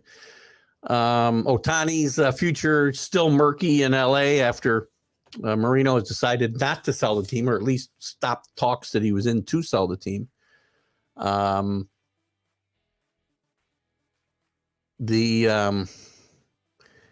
far as Ohtani and what he can do with Japan and the WBC, the Angels have left it up to him. He has no limits as far as how much he can pitch, how much he can play, which is interesting. If they were considering keeping him and locking him up long term, it might be that they'd be looking to do something more with that. Max Fried loses his arbitration, but he will still earn $13.5 million next year. Zach Greinke signed with the Royals, 1 year, $8.5 million for 23. I would consider Zach Greinke as somebody who may be a candidate to get traded at midseason. I would like to see Zach Greinke. I think he'd be still a valuable pitcher on a contending team, which the Royals are not. What do we got here?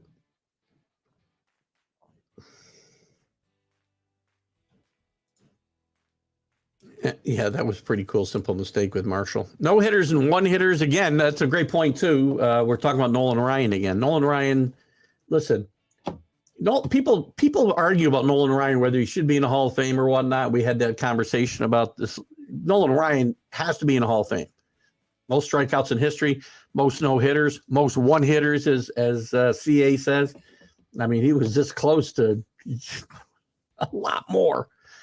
And also punching out a kid when he 22-year-old or 24-year-old. I don't remember I want to say he was 22, Robin Ventura, when the old man beat the crap out of him on the mound. Still one of my favorite moments.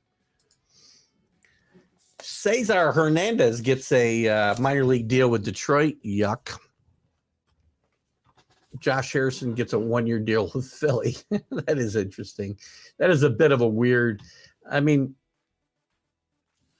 I like Josh Harrison, but I think his time has probably passed as a top level all-purpose utility guy, right? Had some really good years with Pittsburgh and then kind of jumped around to some teams. It is interesting that Philly would let Hernandez go, but signed Harrison in Philly. That's a good one. Second best lefty ever. Second best lefty ever. That might be a lot. Valenzuela, second best lefty ever. Here we go again, Kenny. Who's first? Who's first? Very interested in who's first. Because I got a bunch of guys that rank ahead of him easy. Steve Carlton, Warren Spahn, Sandy Koufax, Randy Johnson are four guys I can think of without even trying. Four guys. Better than Fernando. And I'm sure if I went further, I could get more. Those four guys are easy. I'd love to, Drew, weigh in on that if you would. I put, again, Fernando's overall numbers are not that great, Kenny, when you think about it. I mean, he only won 20 more games than he lost, 173 wins, and he was still pitching at a time when guys were winning 20 games pretty regularly. His ERA is 3.54. How many guys he strike out in his career? 2,000 strikeouts? I don't know. And again, I know I'm not diving deep into the metrics here, Drew, but I'd love to get your opinion on, and who would I forget? I mean, there's four guys that I can easily say are better than Fernando, and there's probably more. But he was a really good pitcher for 4 or 5 years.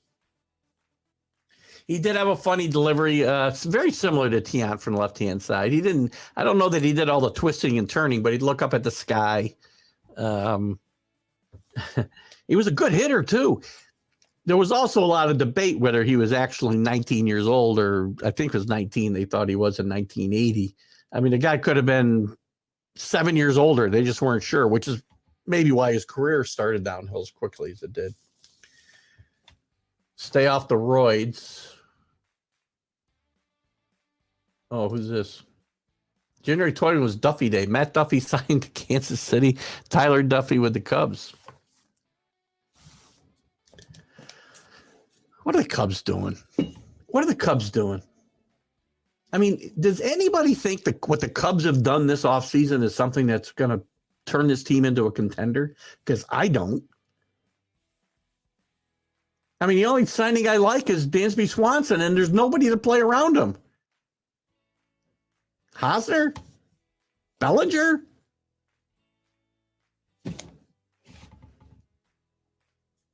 Pitching staff is terrible.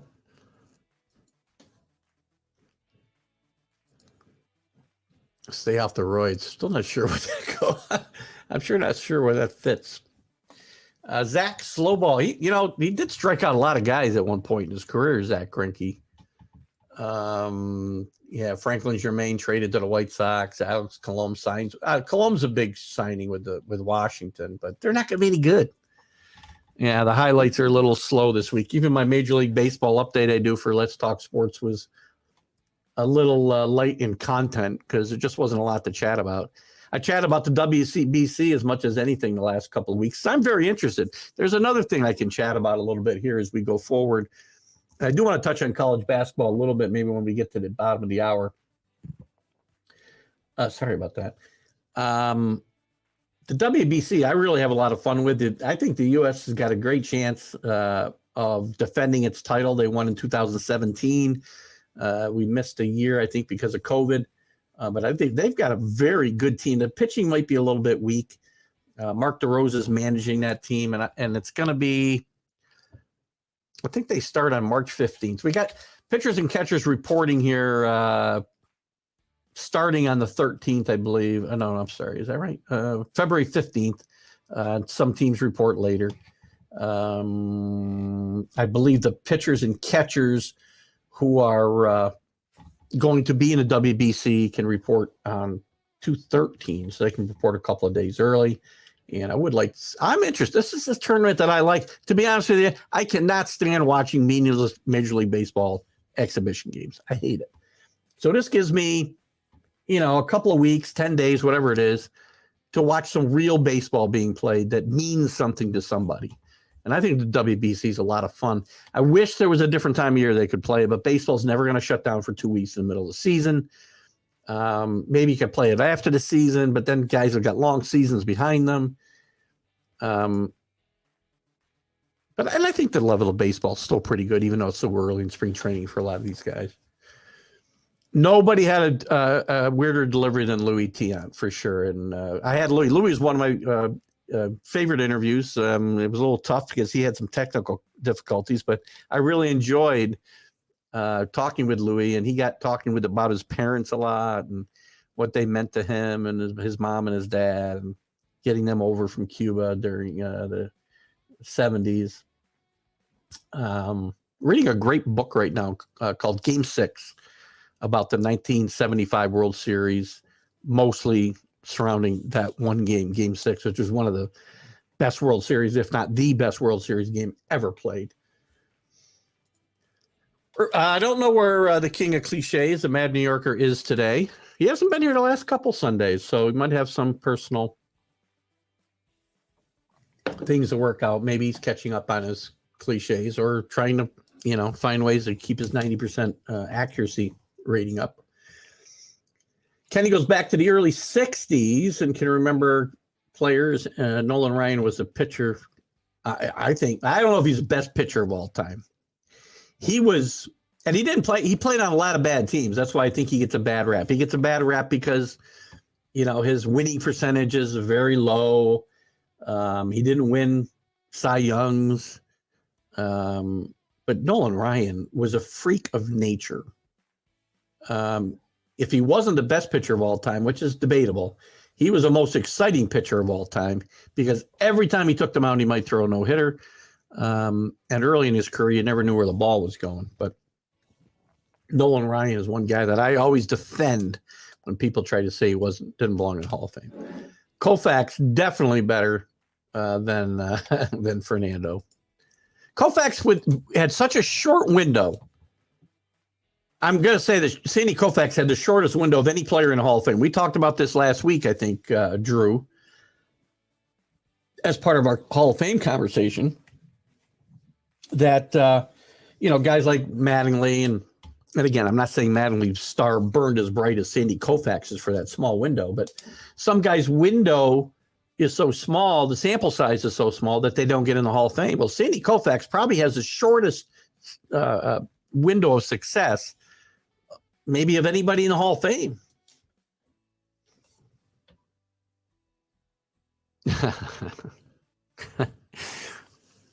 When is the draft? I forgot already. I should probably put that on my calendar. The 11th, I think, right? Bounce back candidates include Jared Walsh. Jesse Winkler's a good one, and because Milwaukee can use it as well, and I like India as well. Another good guy. I had a couple names I had here. Hold on, let me see if I can get to it. Well, now I can't find my note. Damn it. Let me see if I can just do this. Let me just do this. I had a couple of names here, if I can find them. I can tell you who it won't be. It won't be Aaron Hicks, and it won't be Josh Donaldson. Yeah, I can't find my names now. I like those. I like Winkler a lot. I know Winkler was on my list. I think he's a guy who might bounce back big time. Here's a couple. Here's my list. Hold on. How about Kevin Kiermaier? He's a guy I think might bounce back. I think he's in a good position in Toronto, and I think maybe he'll be a good guy to bounce back. There's a lot of people think Cody Bellinger's a bounce back candidate, but he's been a bounce back candidate for about 4 years now, hasn't he? Don't like what they've done. How about the guy I hate the most? You know, another guy, speaking of the Blue Jays, Brandon Belt signed to a very team-friendly contract, 1 year, $9 million maybe, with the Blue Jays. I think he may bring some veteran leadership, and I said this before, and Drew and I will get into this when we do our Major League Baseball preview show. And Drew, we got to talk about that. Come up with a date, end of March probably. Michael Conforto is another guy I'll give you right now with the Giants. Trying to think of some others. Michael Brantley, another guy. Bit of a down year last year. There's some guys that I would think of off the top of my head. The Bird was weird. It wasn't as much his delivery as it was some of the other stuff that he did before. There's another guy that, you know what, if he hadn't had an arm injury, man, I would love to have seen what he could have done. Best lefties in no particular order. Koufax, Lefty Grove, I forgot. I missed Whitey Ford. Randy Johnson, Rube Waddle, Plank, Hubble, all great ones. Hubble's lefty. That's funny. I was thinking Hubble was a righty. I don't know why. All good ones. It's funny you don't mention Warren Spahn. 363 wins. Warren Spahn's got to be on this list, Drew. Oh, yeah, I'm there. I'm sorry. My bad. I read right through him. My bad. Don't yell at me. Anthony Price, random question. The way Judge was playing last season, do you think pitchers are going to walk him more? Well, it all depends on who's hitting behind him, Anthony. Judge walks a lot anyway. One of the reasons that he's as valuable as he is, he just doesn't go up there hacking, and he's valuable because he gets on base when he's not hitting home runs. And if Stanton, how about I give Stanton one of the comeback possibilities for a bounce back? His year wasn't awful last year, but he hit about 211. So if Stanton is playing well behind him, Judge is probably going to hit second. So it's kind of going to depend on who hits in that third spot and how well they're hitting, whether Judge gets pitched to as much. Look if Aaron Judge comes back with 48 home runs this year and 100 RBIs, let's not say, he was terrible and fell way off. He had a season for the ages last year. To expect that again next year or this coming year it just wouldn't be smart. He doesn't like me because I call out his bullshit. I don't know if he doesn't like you. So Carlos, just for, to be clear, Carlos has never said he doesn't like any one of you guys. I think Carlos takes the abuse pretty well. And it's also warranted most of the time. Hardly ever draft Yankees, Rick Sherlock. Where'd that come from? Did Rick say something? Oh, maybe he's just talking about the Shrine. What'd I say? Winker? Whatever. Winkler. I like Henry Winkler. Put an L here where it doesn't belong. Put an S where it doesn't belong. It's all part of it. By the way, the Fonz could probably help the Brewers offense as well, to be honest with you. I don't know. I think Kiermaier might hit the ball a little better in Toronto than we think. He's a great glove. And I think he's the kind of guy that you need on a winning ball club. I think, he probably won't play every day, but I think he'll have a chance. I like Kiermaier's chances this year. Northeast Streaming Sports speaks up. Mac or Linda, I'm not sure who it is. Patrick Mahomes and the KC defense wins, low scoring. It's a random Super Bowl comment. 23-20. Hurts will have a problem running against the middle of the KC defense. I haven't made a pick yet, guys. I love Andy Reid and Patrick Mahomes and the way they approach the game, but the Eagles are so good on defense. And I'll do a from the ship, by the way, because remember, I'm going to be away. I'll say this real quick, and I'll say it before we're off. I'll be away the next 2 Sundays. But we'll try to do something at some point. I'll try to go live where I can, and we'll get a pick in at some point next weekend. Both Jacksons played well this week, by the way. Yes, Andre for UConn and his little brother at Albany. I was just watching this morning on the local news the U-Albany score, and he did play very well, the Jackson boys from Amsterdam, New York. Steak sandwiches on Judge doesn't hit 35 home runs this year. I'll take that bet, Kenny, and I'll buy you, and I'll even pay off the bet for Rick for Mark Mancini. If Rick wants to jump in, Bob Horner, best hitter with a beer in hand ever. Well, best hitter in baseball. I would say best ball striker in general with a beer in his hand, still John Daly.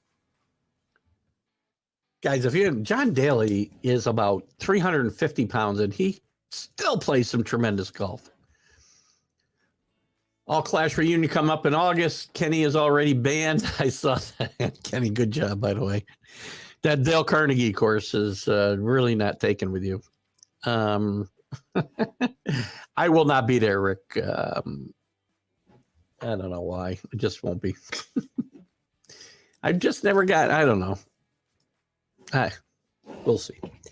I'm thinking Dom Smith. There's a good one. He'll get a chance to play a lot, I would think, Drew, with the Nationals.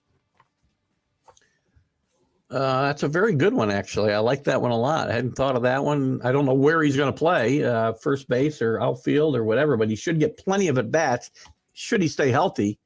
And I like Dom Smith's game. I really think he's got a chance to maybe put up some numbers and maybe parlay it into a decent contract and opportunity somewhere. I cannot see what the heck that is, CA. What is that? What the heck is that? What else did I want to chat about in baseball? Unfortunately, we had to make up a. By the way, you talked about somebody retiring. Dexter Fowler retired this week as well. Drew, you talked about that. Darren O'Day retiring. Dexter Fowler, listen, not a superstar. Had some good years in a couple of places. And I think he was a very serviceable major leaguer for however long he played, 14 years. How long did Dexter play?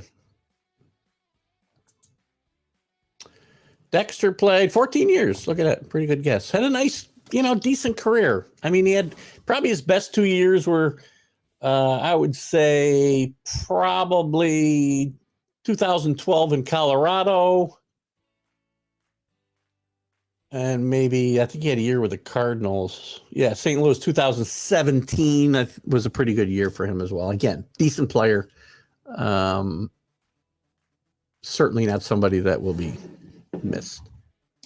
Sorry, Dexter. Pulling a triple header today, by the way. Roundtable at noon. Sunday night sit down at 4 p.m.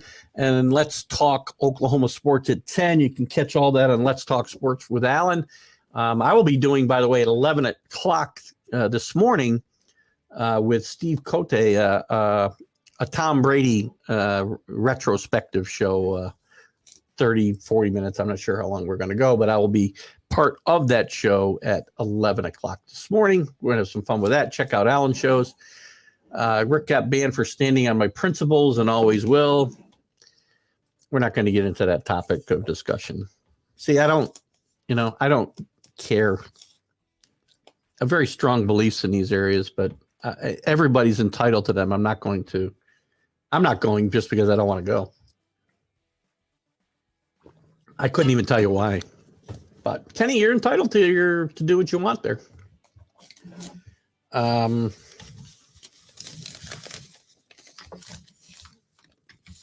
So I really don't want to. Sorry, I got a little awkward pause there because I really didn't know where to go. I didn't have a transition out of that. College basketball. Let me talk a little bit about college basketball because we had a couple of upsets yesterday, and I want to get them in before we go.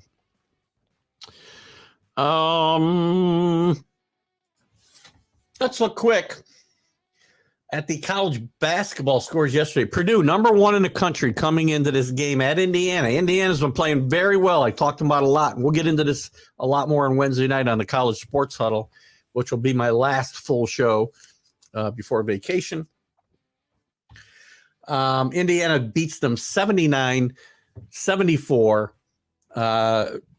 A decent rally by Purdue near the end of this game, but Indiana outplayed them pretty much the whole game. And Mike Woodson, again, as I said last year, Indiana got off to a tough start this year. They're playing very, very good basketball right now. In a low-scoring game, Tennessee, Rick Barnes has probably got his best defensive team ever at Tennessee. he wins a top 25 showdown with Auburn, 46-43 yesterday. That's a throwback game. You don't usually see those types of scores in the NCAA anymore. Alabama bounces back this week after a couple of losses. They win 79-69. Nate Oates has had his contract extended there, I think through 29 now.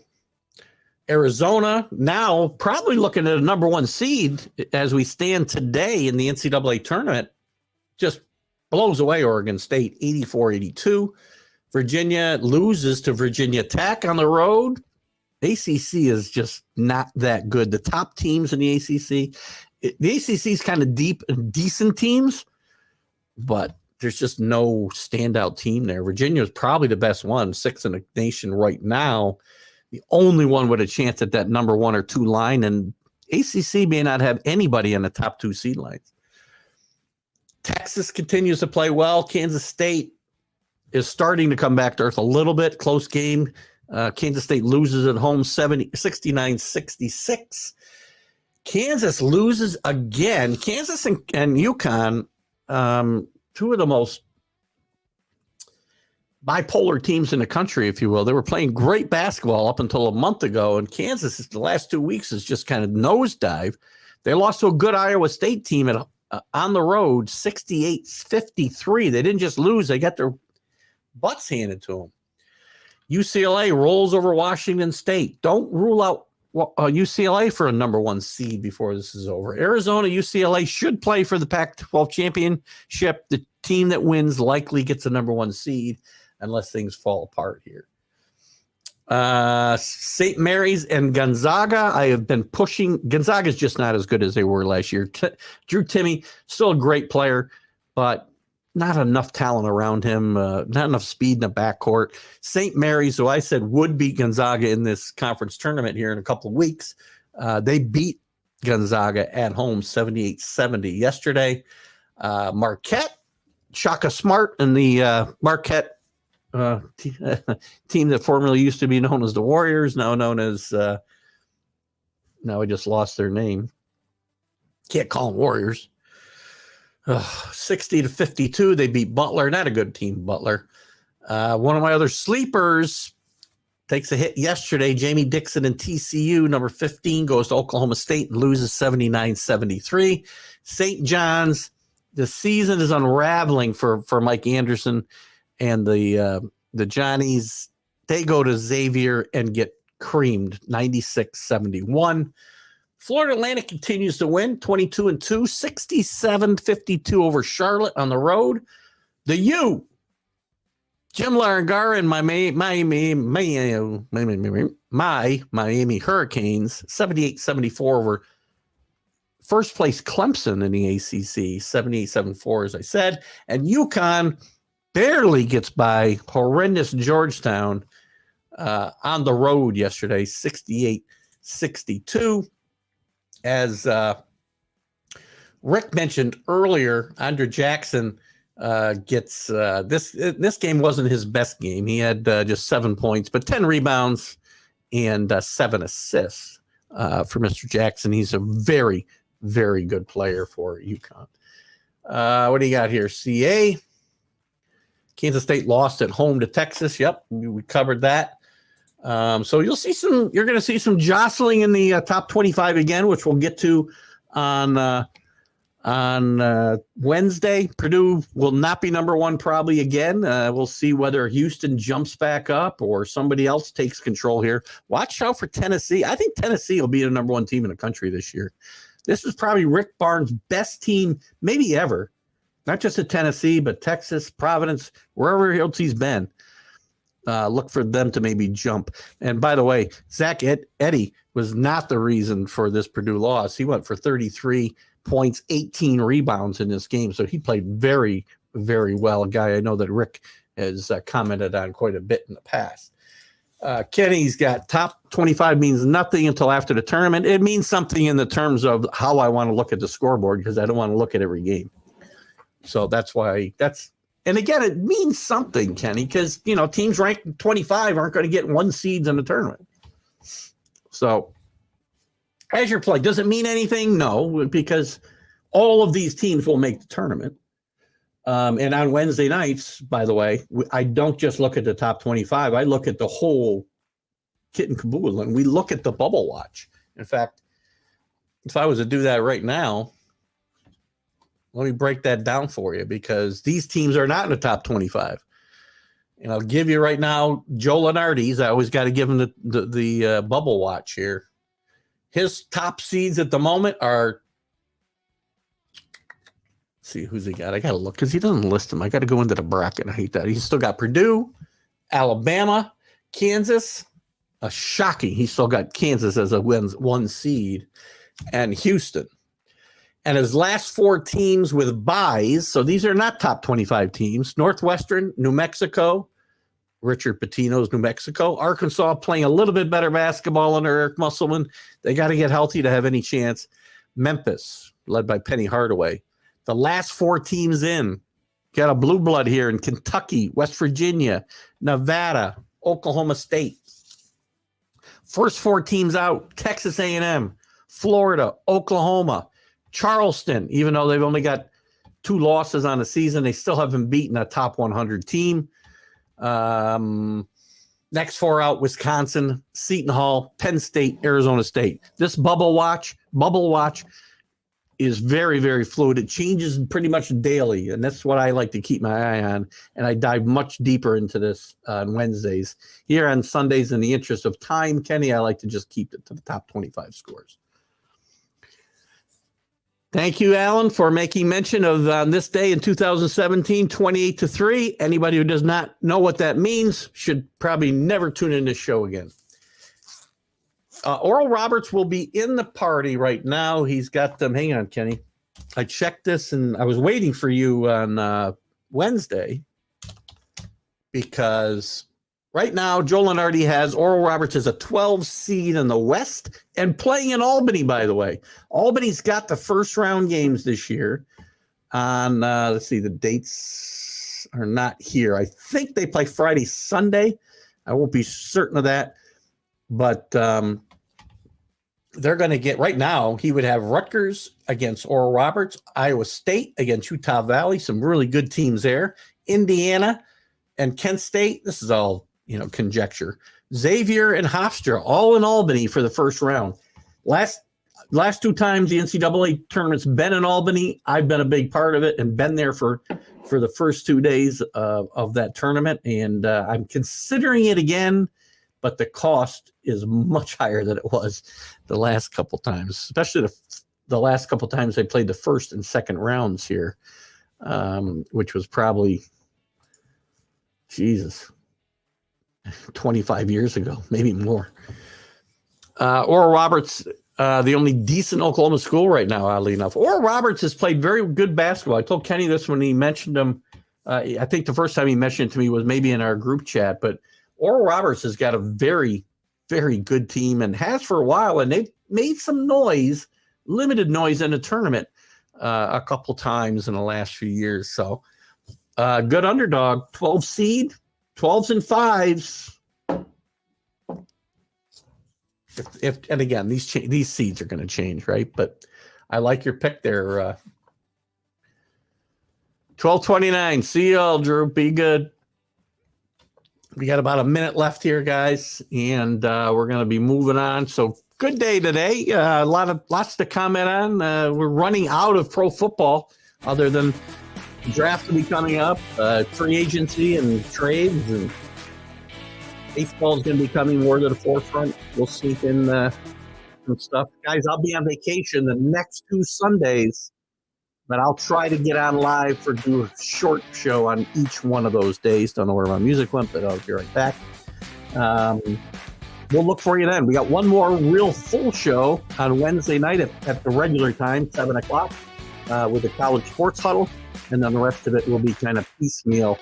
The Stream of Consciousness show will be me and you, whatever time I can find to do it, and so will Are You Serious? But we'll do some other stuff too.